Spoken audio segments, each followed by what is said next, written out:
Hello, how are you? Today I'm going to talk about a topic that ends up being very sensitive for many people, but there is a solution. It's what's called the old age smell. A lot of people say that older people have a bad smell, a different smell, and that they themselves don't notice it. So how do you solve this? Is this really true?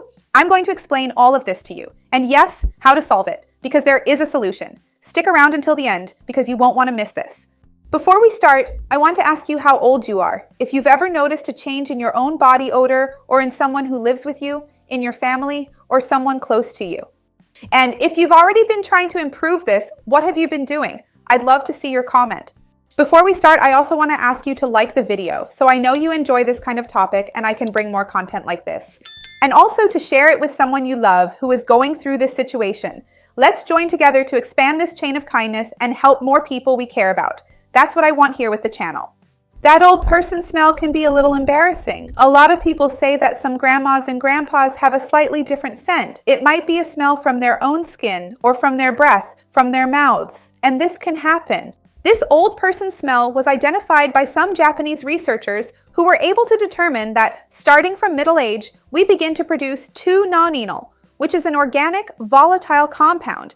In other words, it becomes more present in the air due to the oxidation of free fatty acids, that is, the fat present in sebum in the oils of our own skin, which everyone produces. But as we get past 50 or 60 years old, it starts to oxidize more and becomes more available in the air, so to speak. So we can perceive it better, and more than anything, the people around us notice it even more than we do. But besides this 2-nonenal, why do older people suffer more from this smell, from this characteristic odor? It has to do with a few factors, some associated issues. First, it has to do with the fact that they sweat less. The sweat glands function less as we age, so the elimination of toxins from our body is somewhat reduced, and this favors the accumulation of dead skin cells in the folds of our body. As we get older, our skin ends up becoming drier. We have fewer lipids, less fat in the skin's barrier, which makes it easier for residues to accumulate and for bacteria to colonize our skin, both good bacteria and bad bacteria. We know that we have a lot of bacteria on our bodies in many different parts of our body. We talk a lot about gut bacteria and all that, but the skin also has bacteria. And as we age, we can have a greater accumulation of them. So that's an important point as well. This can lead to a change in the microbiota in that bacterial population. So we might see a reduction in protective bacteria and an increase in bacteria that metabolize fats into those more odorous compounds that cause the increase of these compounds that are more volatile. Older adults can also start to experience a decrease in their sense of smell. So 25 to 50% of people over 60 years old don't notice their own odor. So sometimes the person has a slightly different smell, but they themselves don't notice it. This is a delicate point because often other people notice the change before the person does. And there's also the issue of the mouth becoming drier as we produce less saliva.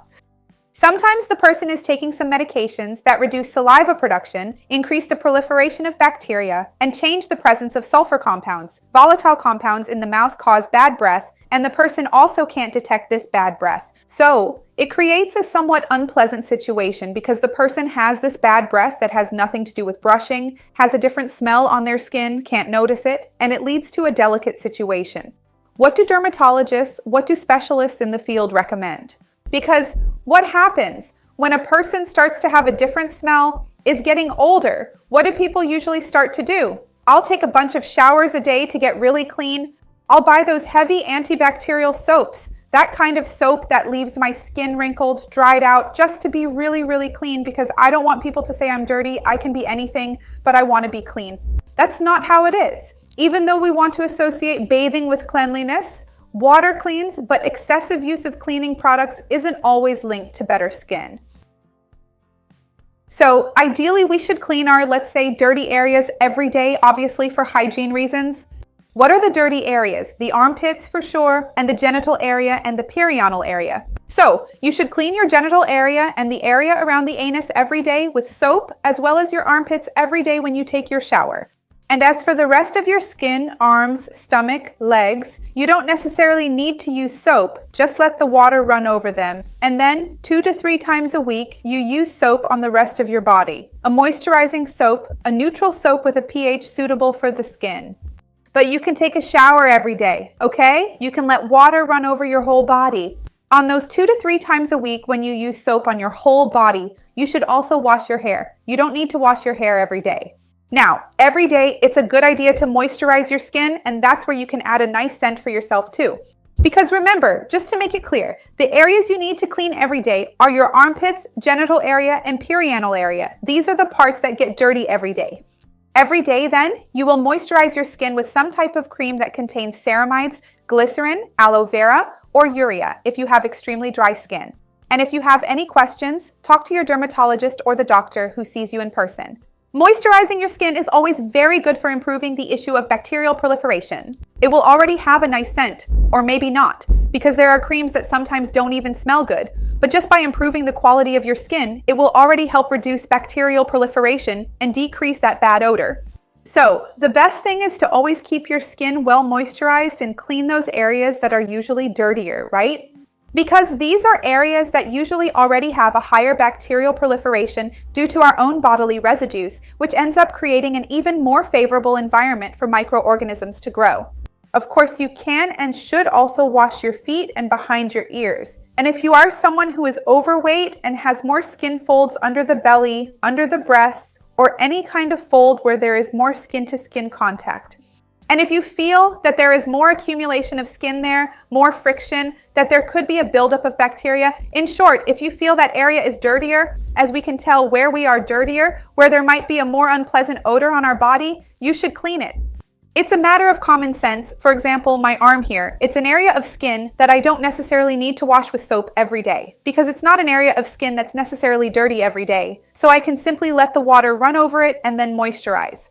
That's the idea behind this video. If you have any questions, if you're unsure about whether you should do this or not, talk to your dermatologist so they can follow up with you in your city and give you more specific guidance. But this is exactly what the consensus among specialists says, that overexposure to many soaps, especially soaps that dry out the skin a lot, like antibacterial soaps, and not moisturizing, actually worsens the skin barrier and backfires. It damages the skin barrier, increases the proliferation of harmful bacteria, and makes odor worse. So, we think we're cleaning our skin, but in reality, we might be making our odor worse. There's also the issue of mouth odor, as I mentioned to you. So, of course, we should always stay hydrated throughout the day because, as I said about xerostomia, about having a drier mouth. So, hydrate a lot throughout the day, clean your mouth and tongue well, because brushing your tongue is important to remove that biofilm, which sometimes accumulates there, with bacterial plaque and other bacteria in the mouth. Rinse with an alcohol-free mouthwash so you don't dry out your mouth even more and to leave a pleasant smell in your mouth as well. And visit the dentist regularly to make sure you don't have any perioral diseases or other health conditions, so they can also assess this issue. Is this smell in your mouth perhaps a physiological matter related to age? Or is it something that needs to be monitored? That's another point for us to look into as well, right? If it's something that's bothering you or other people, sometimes you don't even notice it yourself, but a family member might say, look, that smell isn't quite normal, it doesn't smell very good. I think it's better looking into someone who cares about you, who worries about you, because your mouth can also tell you things about your health, so it's worth investigating. Tell me, do you also make sure to clean the dirty areas of your body every day? That's actually extremely important for overall hygiene and for feeling fresh. Then, for the rest of your body, you can use a stronger soap just a few times a week. No need to overdo it. I'd really love to hear what you think, so leave me a comment below. Which moisturizer do you use? Have you noticed that using moisturizer has improved your scent? Tell me in the comments. I would love to see your comment. Remember to like the video. That helps me a lot. Share it with those who need it. Let's spread this chain of kindness. That's what I want here on the channel. See you next time. Bye.